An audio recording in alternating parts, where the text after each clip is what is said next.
I'm tickled so many people came out today. Thank you so much. I'll try to make this interesting for you. If you were like me, all I've done is fight a cold for the last week or two. So I'll have a little water here and there. This has been a really exciting journey. I'm working on my master's, and I was able to do this work in conjunction with my master's program. But I've also got this great group of historians that I work with that have helped me with this. And so everything that I do, I really stand on the shoulders of giants with this. My dad and I, sitting up here in the front row, have been driving out to Cavalry Springs for years and looking, trying to see where the camps were. I've always been fascinated with that aspect. And through an organization in Tuscumbia, in the Shoals area called the Civil War Roundtable, I met Lanny Perry.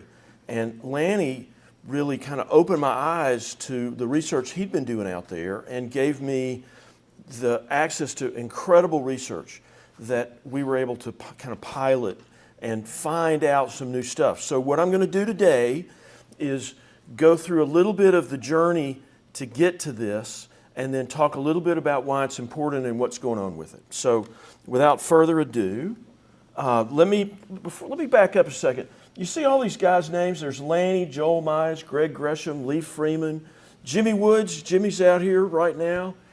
Doris, his wife, who just amazingly, the way this world works, I put a note out on the Cavalry Springs Facebook page and said, does anybody know anybody that knows anything about the Houston plantation? And this lady chimes in, Doris, and says, I think my husband goes out there and takes care of the cemetery. And from that, we got this amazing group of adventurers to go out in the woods and find the plantation that hasn't been found in, I'm going to say 70 years, probably nobody has seen this. This is something that Stribling wrote about walking by this home. So Brian Summerhill here in the front row was a huge help with helping me work on the ships that came to the port there. Jordan Collier, who's got the best podcast going, On Cue. That was your, yeah. If you don't know Historical Insights by Jordan, that Jordan does on iTunes, you're missing it. And then Mike Norman's mom is here. Mike's the guy that actually found the Houston plantation. And where's he? Yeah, he's out west somewhere, goofing off. He should be right here.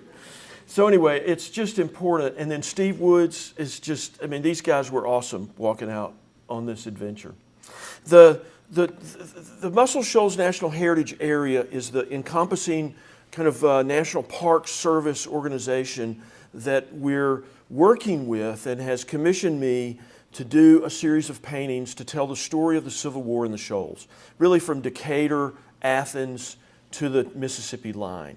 And so you're in the start of a journey with me on this. I've done 3 paintings so far, and just so you know, I only live about 3 or 4 houses down from here. The library's kind of home central for me. But the hope is that through digital and kiosks, we'll be able to tell the story of this, all this real unique history that we have. The reason the Civil War is so relevant here is that this is a place that changed sides time and time and time and time again. So much though, so that the story gets quite confusing. And a lot of these really fascinating details get lost. And I'm a person of simple taste, and I think a picture tells 1,000 words. So that's what we're after with this. So this is from the Lauderdale side, looking south on the Colbert shore. That's Dunnigan Slough, Bainbridge Crossing down on the left. This would be the Indian Springs neighborhood. This was the first in the series of paintings that I did. Tim Stevenson is in the room here with me, who's been my mentor through trying to learn. I'm a fairly new painter, and he's been a huge help in trying to coach me to get me down these roads. And then I live next to Tom Ott, who is a historian of great rapport and another writer who is a real inspiration. Through this, though, we're beginning to tell these stories. That was first. This was second. So this is Florence. This is the Florence gunboat battle in December of 1864 as General Hood was retreating from the Battle of Nashville. He ran up against the Tennessee River. Admiral Lee, who was a cousin of Robert E. Lee, who was a Union admiral, was trying to break that bridge and trap Hood's army on the North Shore. And so that particular battle happened on a day off the coast of Florence. This gun position right there is underneath O'Neill Bridge. So you can see that how many people go and walk around that area around O'Neill Bridge that never knew this happened. But you, in an instant, can process that because it's a painting and know what happened there. Now, what I have kind of done all my life is followed a painter who died at the age of 39 named David Greenspan. His maps enthralled me as a young man and generations of people like me. So this is what I'm trying to emulate. My mom pulled out these pictures that I drew when I was 14. So I've been doing this. I'd forgotten I even did these. So I've been doing this kind of stuff for many years. I just, life got in the way. I know, who knew? Who knew? But what I'm trying to do with the pictures now is tell the story quickly with the numbered bullet points so that you can see the art, go down the list, and in a 15 minutes of kind of maybe thinking about this or less, you can understand the story and the context. That's the goal with this. I'm in the, Dr. Mikowski's in the back of the room. I'm in his program for public history, which is how do you present the story of history to the public? And so I moved here 3 years ago, and I landed in a place where, and I've written a couple of books, I landed in a place where the historians knew way more than I did. And I had to find a place to live in that. You know, Jordan's already doing podcasts. Dr. Mikowski's already teaching public history. There's all these other things. And I kind of landed on art as a place to fit in and use talent to do that. So that's kind of the journey to get here. Now, let's go to Gravelly Springs. If everybody knows where Waterloo is, west of here, right down the river. Gravelly Springs is about halfway out that road, okay? The strategic situation in 1864, beginning of 1865, is this. Atlanta has fallen and Sherman's marching to the sea. Confederate General Lee is bottled up in Richmond and Petersburg by Grant. Nothing's really happening on that front, won't happen until April.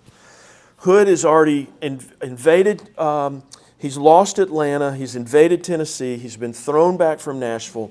Those two paintings with the gunboats have already happened. He's retreated across the river, and his army is now gone to North Carolina. The only soldiers in the Confederacy in this area right now is about 2,500 cavalrymen under Forrest and a couple of small brigades around northern Mississippi and northern Alabama. And the pursuing army of Thomas is mostly cavalry, and they decide that they're going to winter at Gravelly Springs. It's got great access to the rivers, and the river's how you get supplies. As Napoleon said, an army marches on its stomach.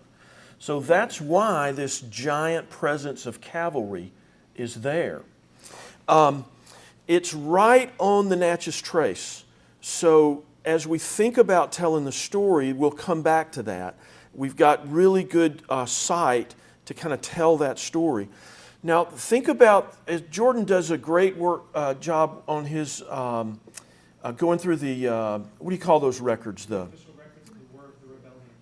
no, it's not that. It's the Southern Claims Commission. So in the Southern Claims Commission, you'll run into this in your genealogy work. If you lived in that time and you had lost a horse, or you'd lost part of your farm, or your fence rails were stolen, and you had a claim that the federal government took that, you would send, in the 1870s, you'd send a note through your lawyer to get recompense for that. And so this event, because there were so many, 27,000 Union soldiers here, they stripped the land. So that, what do you do in the Civil War? You live off the land. So you'll see in the records a lot of that, and that's why that makes a difference. 27,000 cavalrymen is a lot of men and horses. Now those are combat troops, and there's a big supporting logistical tail behind that too. So huge number of people were at Cavalry Springs. So here were the key questions. As we start, I walk into Dr. Mikowski's office and I said, Doc, I got an idea, what do you think? And he says, well, you were a soldier, you've got to do this right, you've got to put it on the map, you've got to find the spots, it can't be, this isn't fiction, you've got to find it and put it on. Well, we knew that Wilson's headquarters was at Wildwood Plantation, and we knew that the site of the review, which is a big parade, was there, and a third question was, can a painting show that event to the public? So those three questions: can we find the house? Where was the actual site of the review and how big was it? And can the painting show it? Was an original premise coming into this. Well, Lanny gave me a ton of information, but the one piece that we really found that changed everything was a history of the 72nd Indiana Volunteer Infantry of the Mounted Lightning Brigade. And this B.F. McGee and his team had built and written an incredibly detailed memoir that allowed us to put things on the map. The 2nd Division was commanded by General Eli Long, and you talk about a tough dude. We down south talk about how many, bat scrapes Forrest was in. This guy was wounded 5 times in different engagements. This was a serious commanding officer. 6,200 men armed with Sharps carbines, creme de la creme of the Union cavalry. So what we were able to do is, going back through this memoir, is pinpoint a day, the 11th of March, the old plantation, which was General Wilson's headquarters, identify that it was 4 miles from the camp of the 2nd Division, which we could identify on a map out of the Civil War Atlas, very accurate. We knew that it had to be a plain of 300 to 400 acres, so nearly level that you could see the whole division at once. This is where being an Army officer helps. I've done change of command at battalion and division level. I know what a field looks like with 6,000 men on it. Because I was a historical reenactor, I was at the reenactment at Antietam. I know what it looks like to put 18,000 Union and Confederate soldiers on a piece of ground, because I've seen it, I've marched in it, I've lived it. I've lived in it. That helps me as I try to gauge these things. A little aside, I found young Braxton here is a LiDAR expert. So we've met on Facebook a week ago, 3 days ago, something like that. LiDAR is the next tool that we have to peel the cover back. He can pull the trees and the foliage back and look at the ground that will help me do this. It's amazing the talent we have in the space of our community. And then this last part, I won't go into complete detail, but what it does is it gives the formation, which I was able to identify in a cavalry formation. And I made a trip up to Chickamauga. There's one of the largest cavalry camps in the east was right by Chickamauga battlefield. And they've still got their parade ground and portraits of the cavalry parade in this type of dimension that I could go through and stand and walk that ground. So all that's coming. We knew that the house was on a big white house on an eminence, a half mile in front. Little controversy here. One account says there were a lot of ladies present. Another one says there weren't. So history, it's never easy. We knew the day was beautiful. That helps me instead of painting a gray day, which I knew the day was really gray in the Florence gunboat battle, I knew that I had a clear sky to paint in the Cavalry Springs painting on March 11th. I know the weather that day. Our lines were so straight that you could lean back and only see the man next to you, or bending backward one continuous line. But I knew that they made a command of open ranks, which means the number 1 man and the number 3 man move forward and put that into a 4-rank formation, which for an artist is much more visually appealing than me doing 2 straight long lines of people. I try not to take a lot of artistic liberty, but I will say I do take a little, because I've got to tell the story. That's really what you're after, is the feeling. So this is what the parade account looked like. Terrific, very well written. Lanny and I went through this with a fine-tooth comb. Lanny had already had other backup data that I could cross-reference. And so now we start putting it on the maps. And I know these are going to be really small to you, and this does not reveal the excitement on Friday night at 11 o'clock at night as I'm making these measurements, determining this. So as you drive to Cavalry Springs on the Waterloo Road, this is kind of it right here, and you drive by Cavalry Springs, as you're going towards Waterloo, there's a big field on the left. If you've ever been that road, everybody knows it. And everybody kind of thought that was the parade ground. It looks like it. But what we learned was that let's see, the map on this side, which shows where the 2nd Division is, it's right here. It couldn't be that close to where we originally thought. So what you're looking at here is, in yellow, the old parade ground, up in the upper, that would be y'all's left corner. And I'm sure they used that for all kind of things. There were 27,000 soldiers. You're going to use flat area anywhere you could. But as far as the big review, we don't think now that it could be there. And then Lanny identified the escort camp, and then after this meeting, you'll come up and see some artifacts if you want. He found a bugler's mouthpiece. Now this is really kind of interesting. The Western Army was not a show army. The Eastern Army was a show army. They did, under McClellan, they did a lot of dress right dress, and a lot of formations, and a lot of parades and things like that. The Western Army, they were businesslike. They were fighters, and they just rebelled at these kind of things. Well, General Wilson came in from the East and implemented these things. So bugle calls, things like that. Lanny finding a bugle call at the escort site is a real treasure.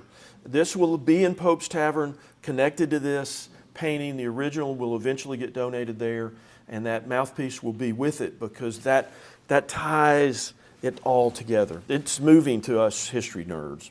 So the next thing we had to find was a place that could be 300 to 400 acres in size that was flat, because this ground out there is really chopped up.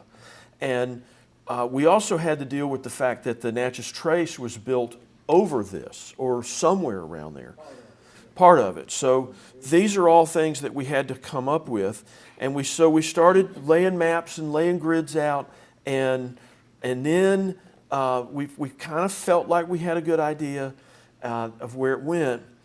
And then we knew that the 100 acres was not big enough to do the full grand parade. We knew that this flat plain of 300 or 400 acres, we could kind of see it on the map, but until you went out there. So this is a picture from a deer stand with my hiking buddies, Jimmy and Steve and Dad and Lanny.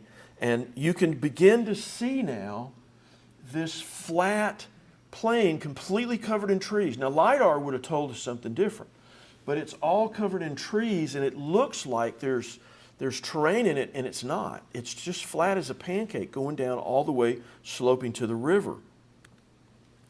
And then now you can see it in connection with all the different camps. The little boxes out to the left were other divisions that had been placed. The white boxes are the divisions where the 2nd Division were. The red line coming down is the old Natchez Trace. The blue line is in the painting, the other creek on the other side of the plain. And then the yellow line is the 300 to 400 acres where we were able to think we identified the parade ground. So that'll give you the full scope. What we hadn't found yet was the house. So nothing worked until we found the main primary spot. So this was the 1865 map that the Topographical Service of the United States did after the war.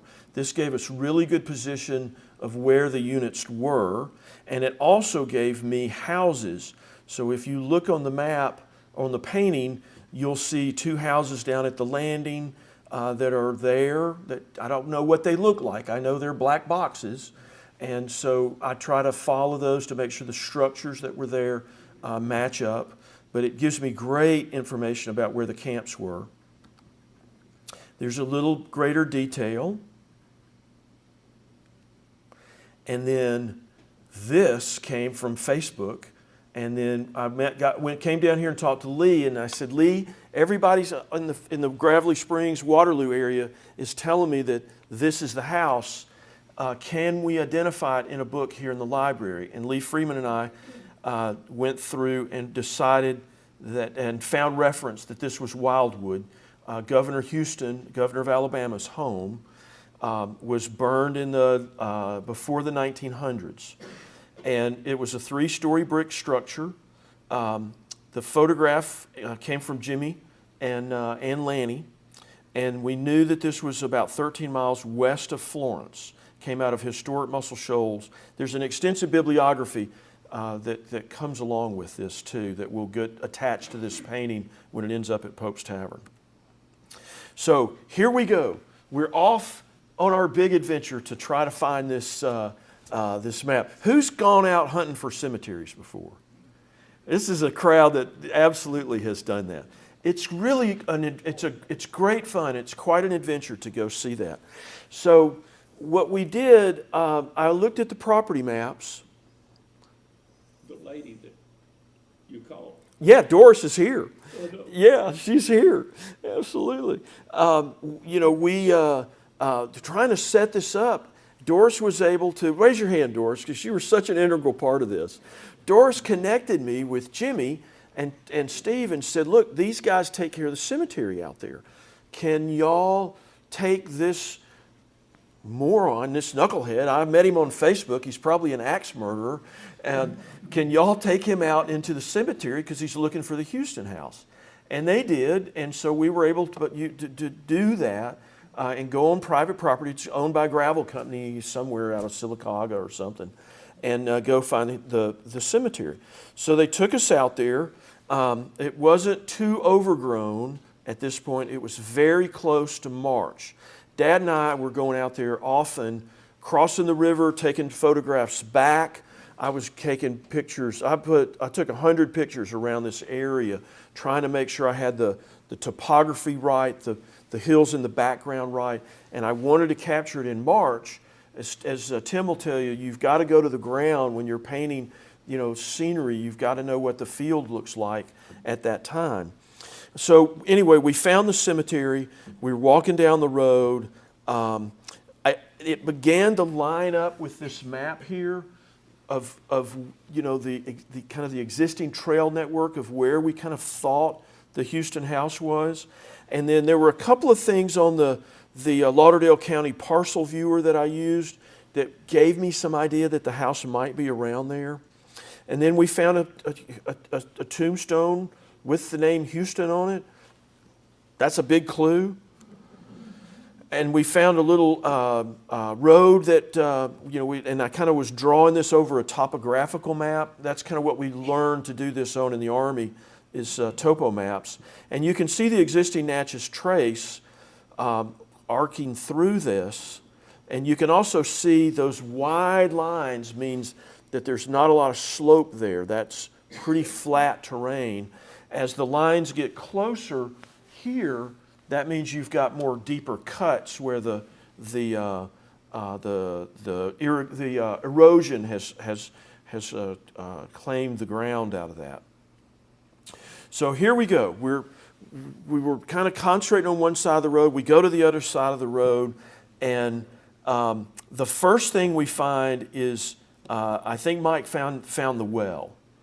And we hear from the woods, you can't see if you're far down in this, and we hear Mike say, "Hey, come here everybody, there's a well." So we all head over there, and then he moves probably 75 yards, something like that, and says, "Hey, come see these. I think these are steps." And what he found were big limestone blocks about this big, about that deep, with steps cut in them.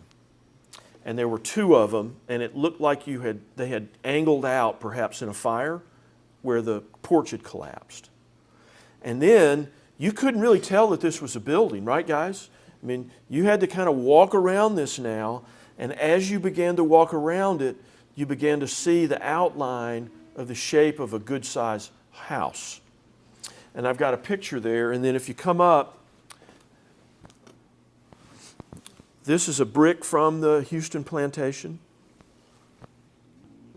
And this is glass with lead in it, melted in a very hot fire, dropped down on top of that. Hey, Kurt? Yes. I may say so. That picture of the well does not look like that, because I don't mean to be tooting my horn too much, but I went at war with that area with my machete and cleaned off all around through there. It's the truth. There's a lot. Yeah, it didn't look like that until you got it cleared off. I know that when they found the steps.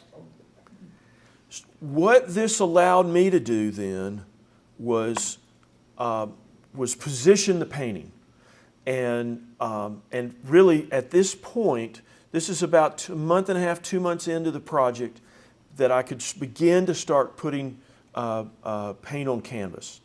It was kind of drawn, but I really had to get a lot farther along in that. I did take, and I'll encourage you to come up, we'll pull it up here in a minute and I'll go through it. I did take a little artistic license with the camps to show the camps, or the tents in the back. This encampment stretched about 30 miles along the river. But it's very difficult to show a painting over that long space without condensing everything. So I did take a little license in moving some of the paintings to the back. So here's what it turned out to be. This is the painting. And I forgot to bring a pointer. You don't have a pointer, do you, Jordan? Great job. Nah, this will be fine. If you go to number 1, and I won't go too much in detail with this, but here's what you're looking at. The Gravelly Springs, if you're familiar with Gravelly Springs Church, this is the church right here. And if you go down the Waterloo Road, you drop down into Gravelly Springs, and Gravelly Springs has got a big bluff behind it. It's beautiful, and it's down, and you can't see it from the river. It's down underneath the spring is down there. Now, we've got a guy here in town, I sit next to him at church, Dr. Moore, Charles Moore, who believes that DeSoto visited Gravelly Springs. I mean, there's information that Gravelly Springs has been in the concept of humanity since, Paleolithic times. Oh, great, thank you. But for Gravelly Springs, let's see. Oh, there we go. Maybe too white. Gravelly Springs is kind of the location. It's not really where the events were. So, what made this so important is the river, the Tennessee River. As with all things in this area, it all goes back to the river. This was an important landing, Connor's Landing. At one point, that was where the Natchez Trace crossed the Tennessee. So it's, again, in human habitation for centuries. Culbert's Ferry. Connor's Ferry, this one. And then... Well, it became Culbert's across on the south side, right. Smithsonian built it this time. Farther down this way. It's on down the river. Yes, sir. That ferry's really important. And that ferry, now remember, this is a working plantation. What's the main thing a working plantation needs? Flat ground. So that's just fit perfect for a plantation. This would have all been farmed. So a lot of what I did, you know, it's hard getting the agricultural underscape done, but I felt like the colors that I did were accurate to what I was seeing in fallow fields around March, around early March. Oh, you're the man. Thank you very much. Let's see. There we go. So this is at that 300 to 400 acres. Now, again, I took a little artistic license with this. They could line up 2 rows of men here. I pulled them out into 4 ranks to give the space, but I feel it's pretty accurate. We've not missed the mark by much in that space to give you a sense of what 6,200 men on horseback looks like in that piece of ground that far away from the Houston plantation. I feel like the Houston plantation, I got pretty accurate. There were about 200 officers from other regiments, townspeople, other people that were coming, sutlers, you know, all the strap hole, you know, there's a minutia around this. I also put in a indigenous or a ex-enslaved persons area. That is the newly freed slaves would have been a huge amount of the labor. They're not mentioned in the accounts and the records, but we know they were there. It's just the way it worked. So I put, and I've, like I say, lived in a lot of army camps. I spent 300 nights a year living in the woods for 3 years. You know, these are the latrines, these are the stables. They would have had riding areas. The Sibley tents are very accurate to what was out at that time. These would have been built sheds with their shelter houses roofs, typically very common winter camp for them. And then there would have been guard posts at each of the and patrols moving across because it was an active combat area. They were still, Nathan Bedford Forrest was still not pinned down at this point. You don't know who's going to come riding in. The gist of this, though, is that you can tell what the story's going to be now. Now, I felt like it was kind of worth giving you a little post-addendum to Wilson's raid. That raid, my painting is March 11th. About 11 days later, 13,000 of these Union cavalrymen move across the river. And where do they go? Well, they're heading to Selma. They go through, Birmingham's not a city at this point, but there's still mills and things around. They burn all those. My first Civil War reenactment was at Tannehill, outside of Birmingham, which was an iron foundry that was in this, caught up and destroyed. Greg Gresham, who is one of my fellow researchers, wants a statue to a guy at Auburn named General Croxton, whose claim to fame is he's the guy that burned the University of Alabama. So I keep telling him we're not going to let them put a statue to Croxton in Auburn. He's working on it, though. They ended up capturing Selma. They ended up capturing Montgomery. They ended up capturing Columbus, Georgia, and then eventually went on to capture Jefferson Davis in Macon, Georgia. And that, in essence, ended the Civil War. So this was the precursor to Alabama's final exposure to the indignity of occupation. But, and it's worth noting, this was a follow-on invasion after Sherman's march to the sea. But other than burning things like the Selma Works, there was not a lot of wanton destruction, at least recorded. Would you say that's accurate, Jordan? Also, the University of Alabama was burned by Wilson. Yeah, y'all were talking at that point. That's when I was saying Greg wants the statue to him at Auburn. But it didn't register like Sherman's raid through Georgia, even though it was quite an event. So the conclusion, I believe for the first time ever, we have an accurate location of the parade ground, and I believe that the historians agree that we've moved it to the new site. Now, in the historical world of this, our little space, that's pretty big. Now, you know, I'll wait for the UNA professors to kind of chime in on this. They'll critique it and let me know what I missed. But I think we've come to a pretty good conclusion. I believe we have a very accurate location for wildwood. And I think that hopefully that'll be something that the archaeologists will be able to get their claws in and do some real professional research to verify that. Preservation work. And some preservation work. I think those, if we do nothing else, we've done, I think, two pretty darn significant things. And then lastly, I think we've got a painting that tells the story that we'll be able to live on for many years after we're all gone, that tells the story, because there's really not, to my knowledge, not another piece of art depicting any of these three events at all, which meant that history's lost. And I think we've now preserved it. Where are the paintings gonna be? Where is the placement gonna be? The hope is that on the first one, the Bainbridge Crossing picture, the small one, I'm hoping that that will go on a kiosk out at the Ag Center, the new Ag Center.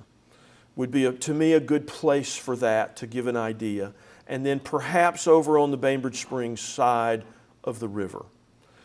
The Florence gunboat painting, I would love to see that in two places. Number one, I'd love to see it at underneath O'Neill Bridge, and then it'll be digitally. That's really the main thing, digitally. But I'd love to see it on a kiosk under O'Neill Bridge. And the other place is on the bluff. There's a lady who bought one of these paintings and lives on the bluff.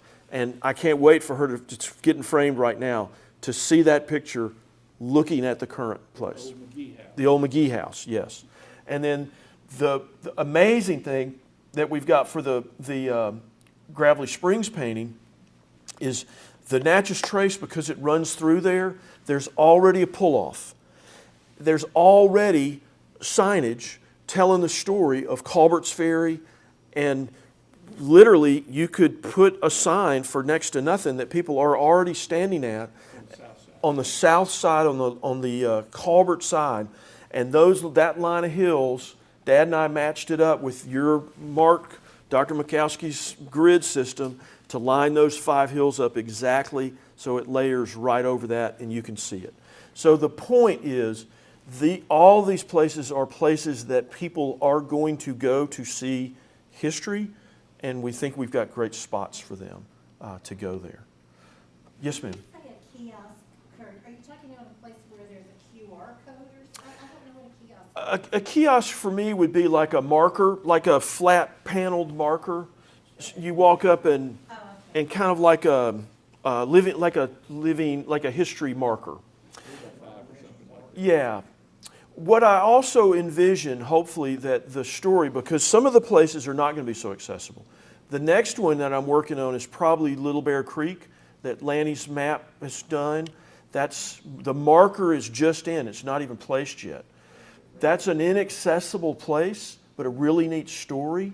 What I hope is that either Pope's Tavern, I think we're starting to talk about this, but I'm hoping that there will kind of be a line of these telling the story of these events somewhere around that we can begin to stitch it together. And then you take that with the video work BC does back there. He records all these sessions. Jordan's podcast work, that will have a great body of information kind of moving into the next century.